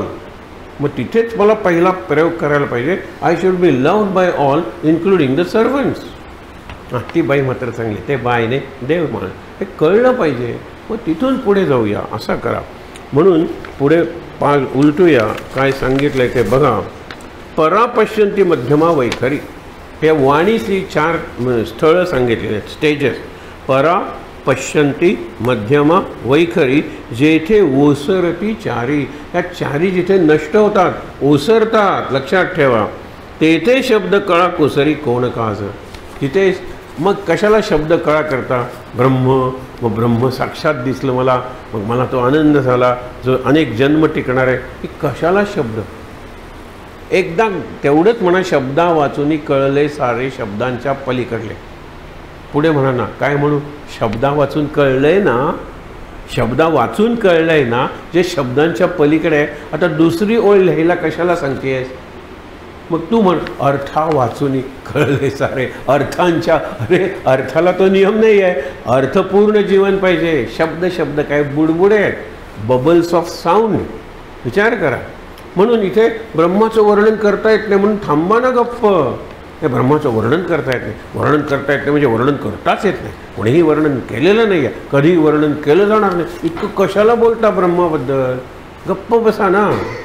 आणि अहम ब्रह्मास्मी हे एक स्टेटमेंट आहे तुम्हाला कळण्यासाठी. ब्रह्म झाल्यानंतर मी गप्प बनतो, मौन बनतो, मूक बनतो, आत जातो आणि आतच राहतो, बाहेर येतच नाही सांगायला. आपण कितीदा ते ऐकलेलं आहे. मला ते सांगायला परत परत आवडतं, कारण लहान मुलांच्या कवितेसारखं आहे. रामकृष्णांना विचारलं की तुम्ही एकूण ध्यानात गेल्यानंतर तो जो आतला परमात्मा आहे त्याच्याशी एकरूप होता, हे कसं समजायचं? ते म्हणाले मला बाह्य संज्ञा नसते, म्हणजे आउटर अवेअरनेस, एक्सटर्नल अवेअरनेस मला नसतो. हे कसं शक्य आहे? मग त्यांनी सांगितलं, मिठाची भावली समुद्राची खोली मोजायला गेली, खोल खोल बुडली वर नाही आली. सांगायला समुद्राची खोली, कारण मिठाची भावली आहे, समुद्रात गेल्यानंतर विरघळून समुद्रच झाली, वर कुठे सांगायला आली? समुद्र किती खोल आहे ते. आपलं तसं आहे. आपण जितकं आत जाऊ ना तितका आपल्याला इतका आनंद मिळेल. मागे एक कथा बघितली होती, ती बघूया आपण, पण त्यापूर्वी आणखीन एक समास वाचूया. काय काय खोटं आहे लक्षात ठेवा. ओसरती चारी तेथे शब्द कळा कुसरी कोण काज, करावे तत्वविवरण शोधावे ब्रह्मनिर्गुण, पहावे आपणासी आपण म्हणजे कळे. जो बाहेर सगळ्यांवर फोकस ठेवला आहे ना तो आत वळवा. याला रिट्रीट म्हणतात. आणि वांतेला रिट्रीटसाठी जायचं असतं. रिट्रीटचे दोन अर्थ. एक रिट्रीट म्हणजे मागे फिरा आणि रिट्रीट म्हणजे रिट्रीट युअर सेल्फ. आपण जसे टायर वगैरे परत करतो की नाही रिमोल्डिंग, तसं रिमोल्डिंग करायचं आहे. Retreat your self. त्याच्यासाठी शांत एकांत पाहिजे, मौन पाहिजे, डोळे बंधून ध्यान केलं पाहिजे, चिंतन केलं पाहिजे. या सगळ्या आतल्या गोष्टी फुकट आहेत.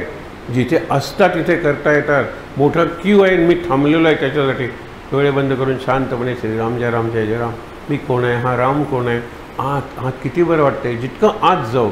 आत्ता मी at this point I tell you that story. आपल्याला माहीत आहे, एक लाकूड तोड्या आहे, झोपडी आहे. त्या झोपडीत एक साधू आहे. लाकूड तोड्या रोज लाकूड तोडतो, त्याचा भारो म्हणजे मोळी बांधतो, नेऊन विकतो आणि त्या दिवसाचा त्याचा खर्च चालतो. दुसऱ्या दिवशी पुन्हा येताना तो काय करतो, त्यातली 4 लाकडं त्या ऋषीला देतो. तो स्वयंपाक करण्यासाठी, यज्ञासाठी तो त्याला देतो. एक दिवस येतो, ऋषी म्हणतो की तू मला 4 लाकडं मी न मागता देतोस, तू आनंदात असला पाहिजेस ना, सतत दुःखात का? तो माझं लग्न झालं आहे. हाय, लग्न झालं आहे म्हणून दुःखात आहेस का? नाही, पूर्वी मला जे पैसे मिळत होते त्या पैशात आता माझं वागत नाही. मग तो ऋषी डोळे बंद करून सांगतो, भीतर चलो अंदर चलो. आणि मग तो जातो. बाहेर लाकडं असतात, आत कोळसे पडलेले असतात. आग लागते अरण्याला, त्याला झाडांचे कोळसे होतात किंवा नदीहून वाहत येतात कोळसे. लाकडापेक्षा कोळशाला जास्त किंमत आहे. हा कोळशांचा व्यवहार सुरू करतो.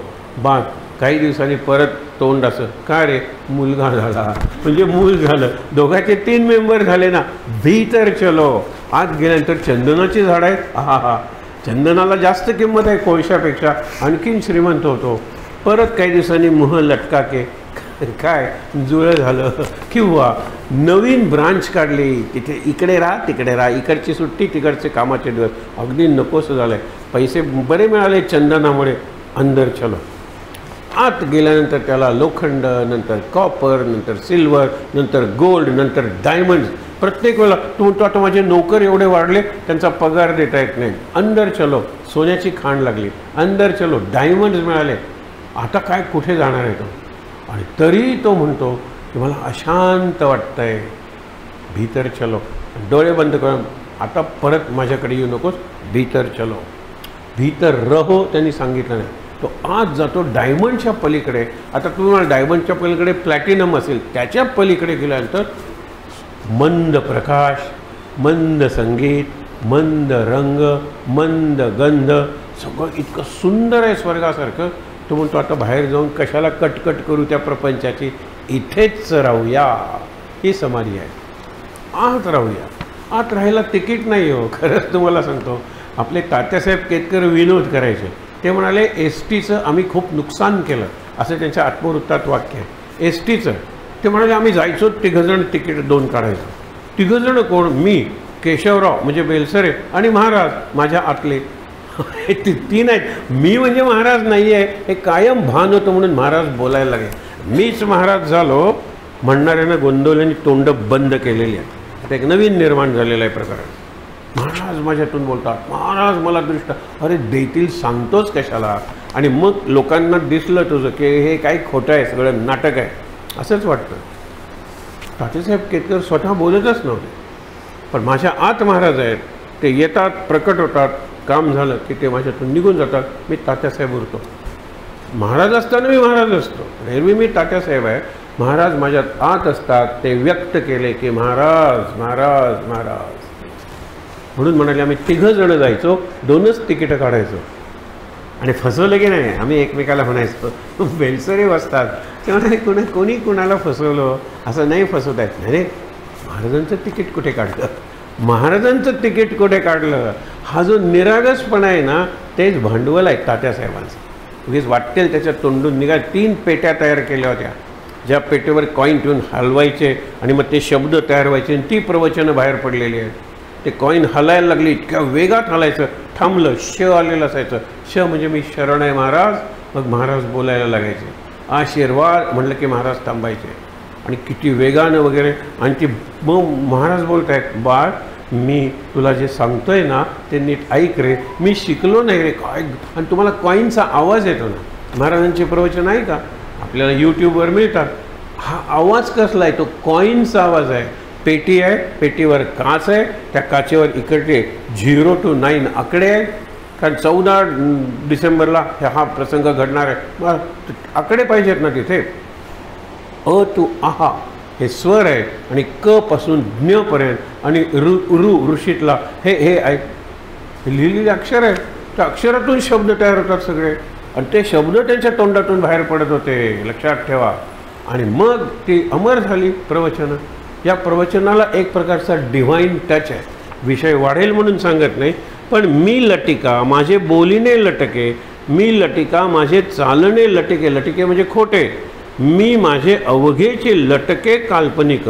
वरती बघा ना की करावे तत्वनिवारण, शोधावे ब्रह्मनिर्गुण, पहावे आपणाशी आपण म्हणजेकडे, शब्दची निशब्द होती, श्रुती नेती नेती म्हणती, हे तो आले आत्मप्रचिती प्रत्यक्षात. आत्मप्रचिती आली पाहिजे आणि मग तुम्ही बोलता ते तुकारामच, मग तुम्ही बोलता ते आईन्स्टीनच, हे लक्षात ठेवा. आत्मप्रचिती पाहिजे. बाहेरून पाठ केलेलं परीक्षेत लिहून डिग्री मिळवता येते, पोट फाडता येत नाही.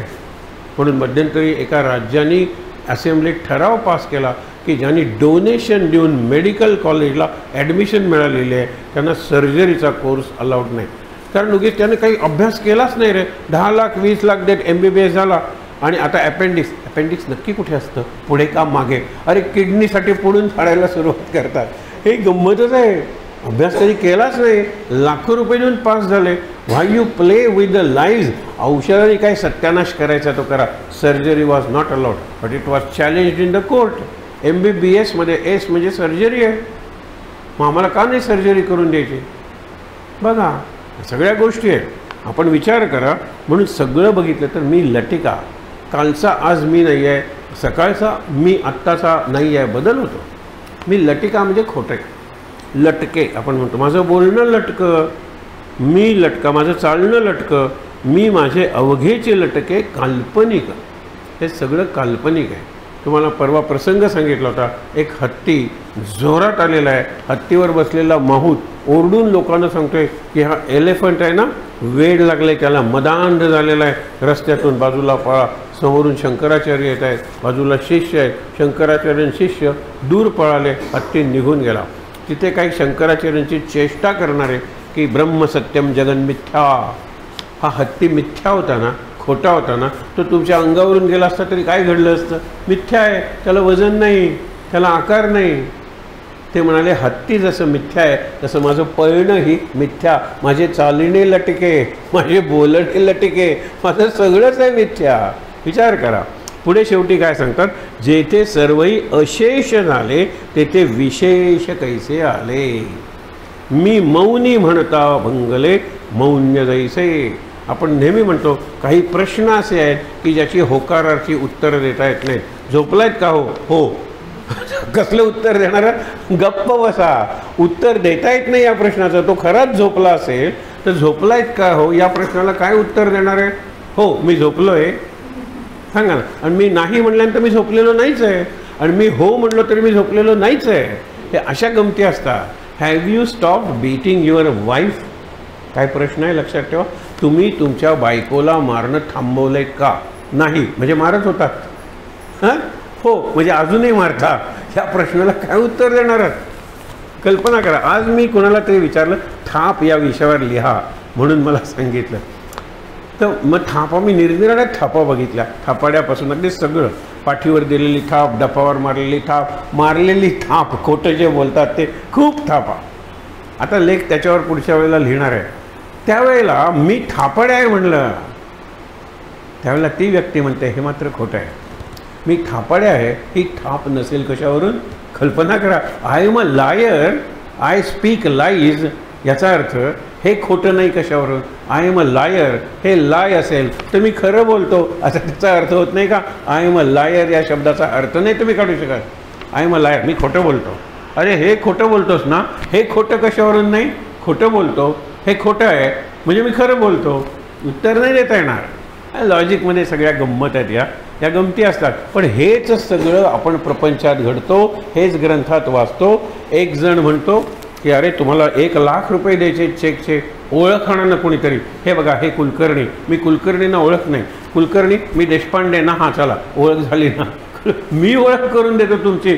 म्हणजे हा आधी अपरिचित आहे म्हणून तो बँकेतला माणूस ओळख म्हणतो, तो कुलकर्णींची ओळख करून देतो. मी दिली ना तुम्हाला ओळख करून. अरे पण तू नाहीच आहेस, कळतच नाही. देशपांडेंचं घर कुलकर्णींसमोर, कुलकर्णींचं देशपांडेंसमोर आणि दोघांचं एकमेकासमोर. काय कळलं तुम्हाला? 3 वाजता ज्या घराच्या कळसावर कावळा बसतो ते घर. काय कळलं तुम्हाला? हे कावळ्याला तिथे बसलं पाहिजे. पुढचा जो आपला समास आहे ना त्याच्यात मंदिरात जगन्नायक आहे आणि मंदिराच्या कळसावर काक आहे. हा नायक महत्त्वाचा, अनंत कोटी ब्रह्मांड नायक का कळसावर बसलेला काक महत्त्वाचा? प्रश्न विचारला आहे. गमतीदार आहे पण त्याच्यात चिंतन आहे. आपण पुढे बघूया ना. 3रा समास वाचून थांबूया आपण. श्रुती केला अनुमान. अनुमान म्हणजे इन्फरन्स. इन्फरन्स म्हणजे खरी माहिती नाही आहे. यत्र यत्र धुम्रा तत्र, आपण म्हणतो ना तत्र तत्र वन्नी. दूर दिसतोय ना म्हणजे तिथे अग्नी असला पाहिजे. काय आहे? अनुमान आहे.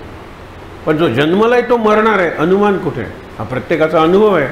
जवळ गेल्यानंतर कळतं, तोपर्यंत इन्फरन्स असतो. सायन्समध्ये इन्फरन्स असतो. प्रूफ करा की it becomes proved as truth.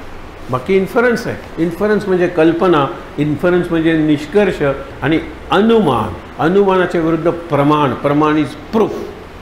अनुमान कशाला काढताय? प्रूफ दाखवा. Court बिलीव्ज in proof. मग सर्कमस्टन्शियल एव्हिडन्स. मग परिस्थिती कशी होती? त्यावेळेला तो एकटाच घरात होता, ती एकटीच घरात होती, दुसरं कोणीही नव्हतं, हे आम्ही सिद्ध केलेलं आहे. मग त्यावेळेला तो म्हणतो एकटाच घरात होता. कशावरून म्हणतोस तो?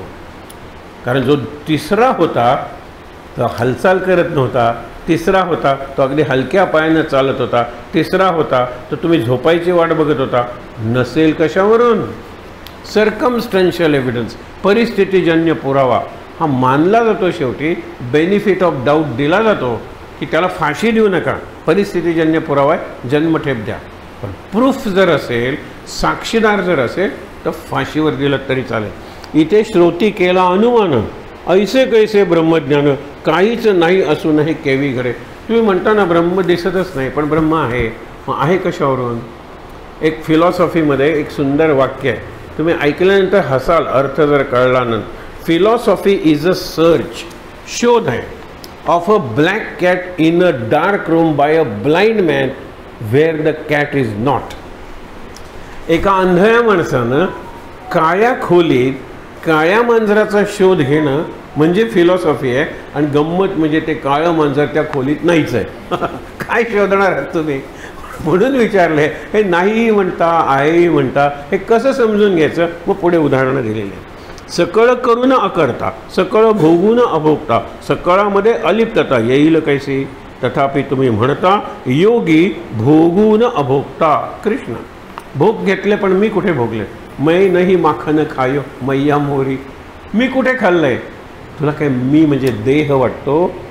बघ. म्हणून तिला ब्रह्मांड दाखवलेलं आहे. या ब्रह्मांडाचा मी अधीश आहे. आणि नंतर हे सगळं दाखवल्यानंतर ती यशोदा चकित होते. आणि आता जर हे कायम ठेवलं तर यशोदा काय मला घेणार आहे जवळ? म्हणून यशोदेला जे दाखवलं ते पूर्णपणे विसरवलं. परत मायेचा पडदा तिच्यावर पांघरला. नाहीतर कृष्णाला लाड करून घेतात असे नसते. 3दा विश्वरूप दर्शन दाखवणं यशोदेला, देवकीला एकदाही नाही. बघा हिला 3दा दाखवलं. 3दा कशाला? एक वेळा दूध पितोय आणि अजून पिरे अजून पिरे. आणि तुम्हाला माहिती आहे मुलाला जास्त झालं की ते तोंडात घेतात, फुर्र करतात आणि बबल काढतात. त्यांना ते बरं वाटतं. त्या बबलमध्ये ब्रह्मांड दाखवलं आणि सांगितलेलं आहे ब्रह्मांड किती मोठं असलं तरी ते शाश्वत नाही आहे, नश्वर आहे, टेम्पररी आहे. केव्हा हा बुडबुडा फुटेल सांगता येत नाही. हे पहिलं दाखवलं. दुसरं, ताऊ मोठा सांगतो कोण? आमचा बलराम. हा माती खातो. तो सांगितलं नव्हतं माती खायची नाही, हा माती खातोय, माती खातोय. कुठे खातोय माती? बघ. तोंड उघडलं त्याच्यात विश्वरूप दर्शन. यशोदेला कल्पना करा. हे फार सुंदर. आणि तिसरं सुंदरच आहे, बाळाला झोपवते ती आणि तो जांभई देतोय. जांभई देताना त्यांनी तोंड उघडलं त्याच्यात ब्रह्मांड दर्शन. 3दा दर्शन दाखवलेलं आहे. एक आहे तर शांत, सगळीकडे तारे वगैरे आहेत, हे ग्रह वगैरे फिरतायत, ते पहिलं ब्रह्मांड दर्शन आहे. दुसरं, सगळीकडे ऋतू बदललेले आहेत, पाऊस पडतोय, हे पडतोय, ते आहे. आणि तिसरं ब्रह्मांड दर्शन म्हणजे हे सगळं विश्व दाखवले. चालतायत लोक, पळतायत प्राणी, हे सगळं. प्रत्येक वेळा विश्वरूप दर्शन निराळ आहे. अर्जुनाला दाखवलेलं विश्वरूप दर्शन आणखीन निराळ आहे. त्याला काय शक्य आहे कृष्णाला? म्हणून हे लक्षात घ्या तुम्ही. तथापि तुम्ही म्हणता योगी कृष्ण भोगून अभोगता. मी कुठे खाल्लंय? मी खाल्लंच नाही. मी कुठे केलंय? मी केलंच नाही. हे निर्लेप राहायला शिकलं पाहिजे. निर्लेप म्हणजे लेप नाही. आत्ता आपण वाचलं. कसं आहे? अरे लेप हा मनाच्या पातळीवर आहे. इकडे सगळं दिसतंय लोणी आणि तो म्हणतो मै नाही माखन खायो. आणि शेवटी ती रागवते, आता तुला मारीन, लोणी दिसते, मग जाते मारायला. त्यावेळेला म्हणतो मैने ही माखन खायो. मैया मोरी मैने ही माखन खायो. मै नाही म्हणणारा मैनेही म्हणतो माझ्या देहाने लोणी खाल्लेलं आहे, मी कुठे लोणी खाल्लं आहे. हे उत्तर आहे. त्या भाबड्या हिला कुठे यशोदेला कळतं आहे? सांगा बरं. तिला कळत नाही आहे. अरे मी तृप्त आहे आणि मला काही खावं लागत नाही. आणि मी जे खाल्लं ब्रह्मांड हे तृप्त झाले. जेवी जेवी बा गुरुराया. आपण म्हणतो ना, कृष्णाने एक पान खाल्लं आणि ढेकर दिला, सगळ्या ब्रह्मांडाने ढेकर दिला. अर्थ लक्षात घ्या. सगळीकडे जर तोच पसरलेला आहे आणि व्यापक आहे तर मला सगळीकडे त्याचं दर्शन झालं पाहिजे. आणि दर्शनापेक्षा मला सगळीकडे त्याचा अनुभव आला पाहिजे. पुढे बघा. तथापि वक्ता म्हणे सावध व्हावे. आता नीट लक्ष देऊन ऐका. आपण हे शेवटचंच वाचतोय. वक्ता म्हणे सावध व्हा, अवधान द्या, लक्ष देऊन. Please pay attention. कारण मी महत्त्वाचं काहीतरी तुम्हाला सांगतोय. वक्ता म्हणे सावध व्हावे, तुम्ही बोलता बरवे, परी ते तुमच्याच अनुभवे तुम्हास घडे. बऱ्याच वेळेला आपण एखादी गोष्ट करून जातो, आपल्यालाच कळत नाही की आपण एवढं कसं केलं. हे मी नाही केलं बुवा, हे माझ्याकडून करून घेतलं आहे. एखादं भाषण चांगलं होतं, एखादं चित्र चांगलं काढलं होतं. तुम्ही प्रत्येक गायकाला विचारा, ते गीत ना ते मी गायलंच नाही. अरे तुझं नाव वगैरे की तिथे? नाही नाही नाही, कोणीतरी तो गंधर्व माझ्या हातून गात होता. विचार करा तुम्ही. म्हणून तुम्हाला सांगतो की हे आपल्याला वरवर अनुभव आला पाहिजे. बॉडीलेस, देहशून्य, देहाचं भान नाही आहे, ती अवस्था यायला पाहिजे. आणि ती अवस्था अगदी तुम्ही लिहिताय ना, तुमच्या समोर येऊन एखादी व्यक्ती काही ठेवून गेली, तुम्हाला कळता कामा नये. तुम्ही लिहिताय, बाहेर प्रचंड आवाज होत आहेत फटाक्यांचे आणि असं कविता लेखन वगैरे सुरू आहे. हा सुंदर चित्र काढतोय आणि काय भयंकर प्रकार त्याच्या घरातच घडला आहे, याला त्याचं भान नाही आहे. आणि हे खरंच भान नाही आहे, बेभान, देहभान. हे लक्षात घ्या ना तुम्ही. पुढे, नाही ज्ञानाची संपदा, अज्ञान दरिद्रे आपदा, भोगिल्याचं भोगी सदा शब्द ज्ञाने. चुकतात कुठे? फक्त शब्दाचं ज्ञान. हे ग्रंथ पाठ आहे, ग्रंथाचा अर्थ माहीत नाही. अर्थ आमासीचं ठावा तुम्ही फक्त. पण तुकाराम हमालसुद्धा झालेले आहेत, लक्षात ठेवा. एरवी म्हणतात तुम्ही त्रिवेदी, द्विवेदी, चतुर्वेदी. हमालात मानाय आपण म्हणतो ना, you are coolies, you are carrying Veda on or in your head. तुम्ही व्हावा भार माथा, वेदाचा तो अर्थ आमासीचं ठावा.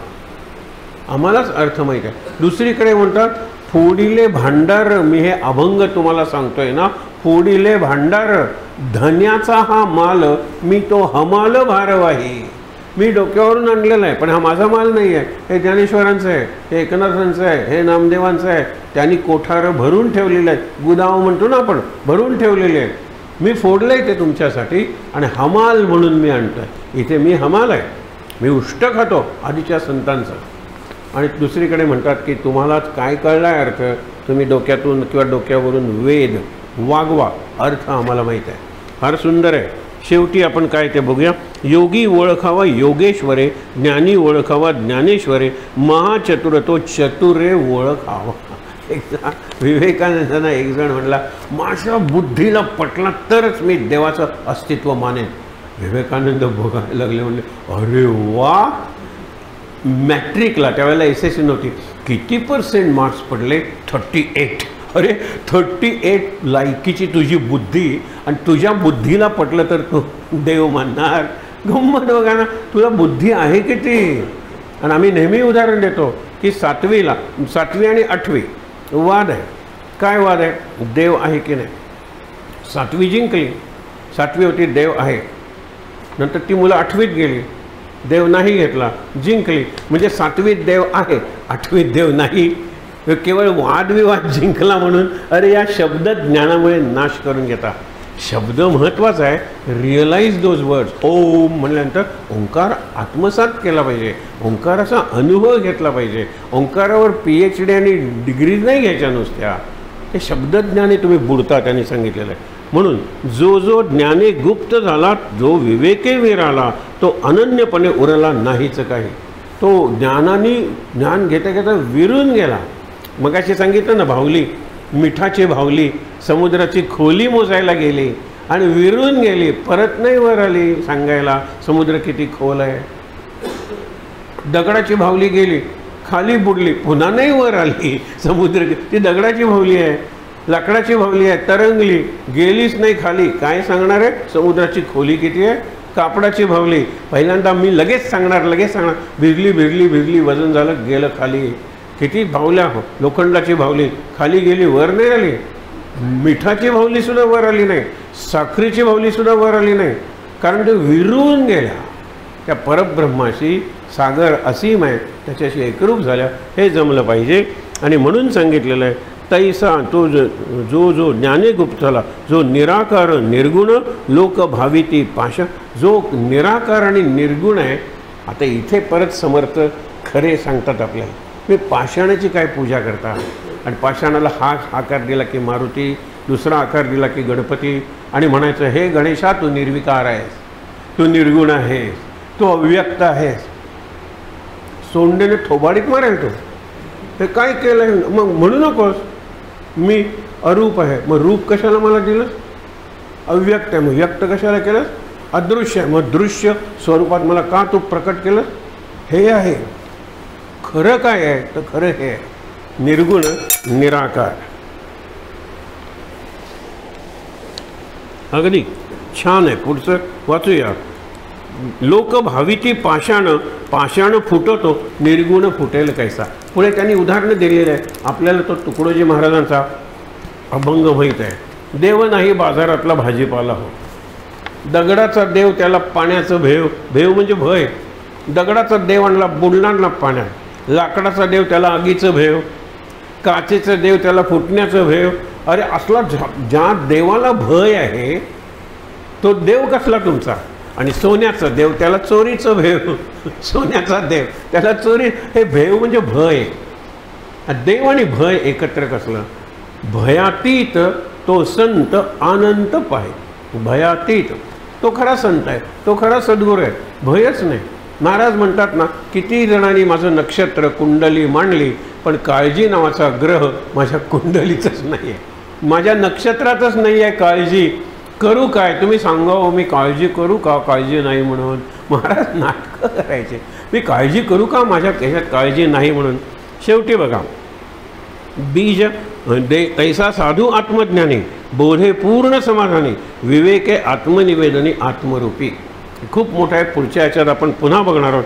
बीज भाजले उगवेना, म्हणून ते चणे फुटाणे आपण जे आणतो. तुम्ही चणे पेरले भाजलेले तर नाही, लाह्या पेरल्यात तर काय मक्याचं रोप येणार आहे, चुरमुरे पेरलेत तर काय भाताचं रोप येणार आहे. भाजा ना तुम्ही. कुठे भाजायचं? नामाच्या भट्टीत भाजा. भर्जनम भवबीजाना राम रामेति गर्जनम, हे सांगितलेलं आहे. पुढे बघा, बीज भाजले उगवेना, वस्त्र जळाले उकले ना. म्हणजे तुम्ही जर कापडाच्या दुकानाला आग लागली ना तर त्या घड्या असतात ना त्या घड्याच राहतात, पण उकले ना उघडता येत नाही. उघडायला लागलं राख झाली की हो त्याची. पण अशाच्या अशा बसलेल्या आहे. आपण एखादा सुंभ राजू म्हणतो, राजू जर जळला तर तो तसाच दिसतो, पण उचलता येतो का? सगळी राख आहे ते. तसा प्रकार लक्षात ठेवा. बीज भाजले मुळी सर्पाकार देखील एक भ्याला एके ओळ केली. अंधार पडायला लागलेला आहे आणि मुळी पडली. मुळी म्हणजे झाडाची मुळी सापासारखी दिसते. एक घाबरला, अंग काढलं म्हणतात ना, तो घाबरला. दुसरा म्हणला अरे ही झाडाची मुळी आहे. नाही मला पटत नाही. प्रकाश आणला की त्याला पटला. ज्ञानाचा प्रकाश आहे. गुरु आपल्याला प्रकाश दाखवतो. प्रकाशात हे सगळं अज्ञान आहे, भास आहे, निघून जातो. पुढे बघूया. एका जाणण्यासाठी म्हणजे ज्ञान, पुढे जाणपण निरूपण आहे. उद्या आपण जो पहिला समास वाचणार आहोत, जाणपण म्हणजे ज्ञान. जाणपण खास शब्द आहे. म्हणून एका जाणण्यासाठी लोक पडिले अटाटी, नेणपणे हिमपुटी, जन्म मृत्यू निराश होतात. ज्ञान मिळवण्यासाठी पुस्तकं वाचतात, प्रवचनं करतात, प्रवचनं ऐकतात, हे सगळं करतात. तेने ज्ञान न, ज्ञान मिळणार नाही तुम्हाला.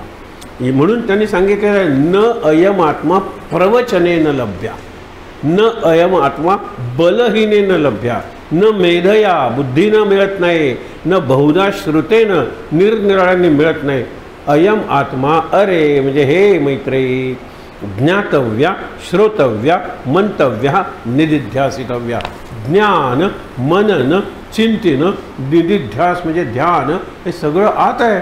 तुला आत्मज्ञान पाहिजे ना तर आत उतरायला शिकलं पाहिजे. ते पुस्तकं वगैरे ते सगळी बाजूला कर आणि शांतपणे बस. मी तुला आत्मदर्शन घडवतो, आत्मानुभूती देतो. पुढे बघा ना. एका जाणण्यासाठी लोक पडिले अटाटी, फक्त ज्ञानासाठी पडतात. नेणपणे आणि मिळत नाही ज्ञान, हिमपुटी निराश होतात. जन्म मृत्यू करत राहतात. शेवटची ओवी तेची कथा अनुसंधान पुढे केले परिच्छिन्न म्हणजे स्पष्ट केलेलं आहे पुढच्या समासात. जाणपण निरूपण. सावधान सावधान म्हणे वक्ता. कारण आता खरं ज्ञान म्हणजे काय सांगतोय, सावधान सावधान म्हणजे आत्ता तर नक्कीच वाचायचं नाही, ताजंतवानं पाहिजे, झोप झाली पाहिजे, तेव्हा उद्या सावधान सावधान.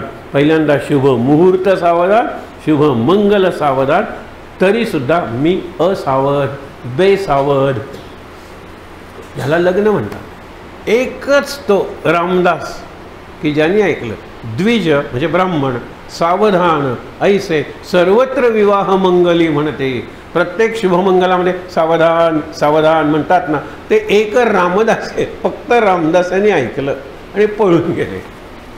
तुम्ही म्हणाल पळून जाण्यासाठी लग्न कशाला करायचं, तुम्ही जा ना पळून, पकडतील आणि बडवतील मुलीकडचे लोक. हा पळून काय पकडा, त्याचा पकडणे त्याची पॅन्टसुद्धा सुटेल पण त्याला सोडणार नाही. रामदास होते ते, पळून गेले वेगात. लोक शोधायला निघाले, अरे नवरदेव कुठे पळाला.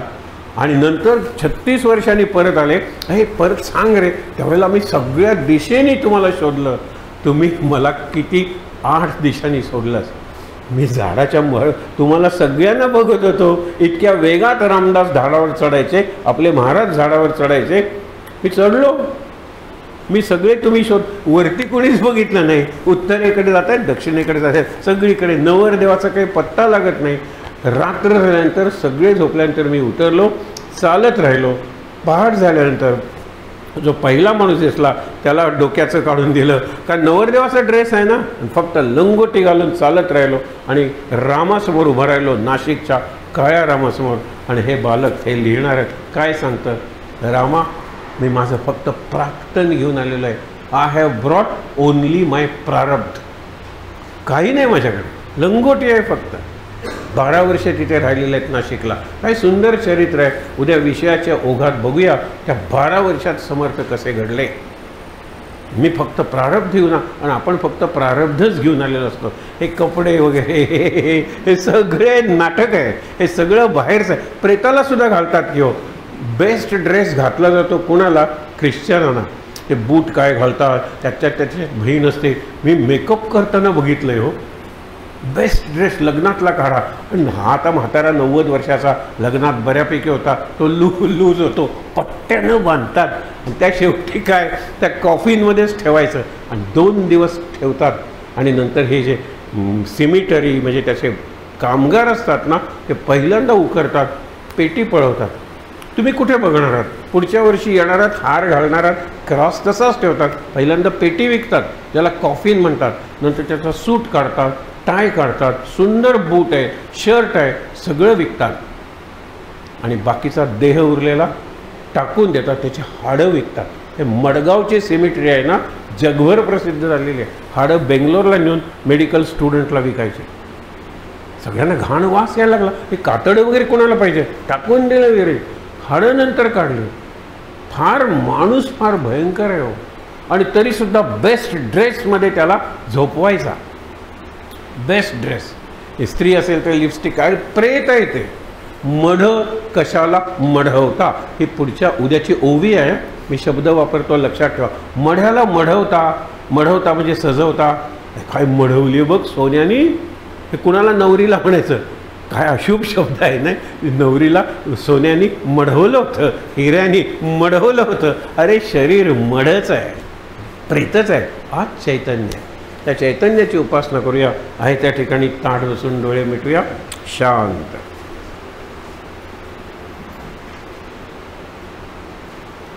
श्लोक म्हणूया. सदा सर्वदा योग तुझा घडावा, तुझे कारणी देह माझा पडावा. उपेक्षू नको रघुनायका मागणे हेची आता. जय जय रघुवीर समर्थ. ओम सहना भवतु सवीर्यं करवावहै तेजस्विनावधीतमस्तु मा विद्विषावहै. ओम शांति शांति शांति. 3दा दीर्घ श्वासोच्छ्वास, डोळे मिटलेलेच.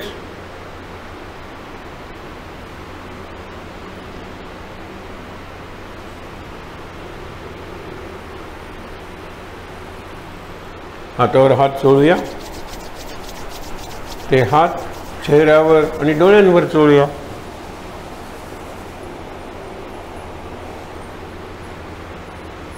सावकाश डोळे उघडूया. आणि समोरचा सगळा दरबार आहे रामाचा. राम, लक्ष्मण, सीता, हनुमान, रामदास आणि आपले महाराज. एका बाजूला देवी आणि समोर गणपती. हा सगळा दरबार आहे. सगळ्यांचं दर्शन घेऊया आणि सर्वांना नमस्कार करूया. शांत आनंद. महाराज महाराज महाराज.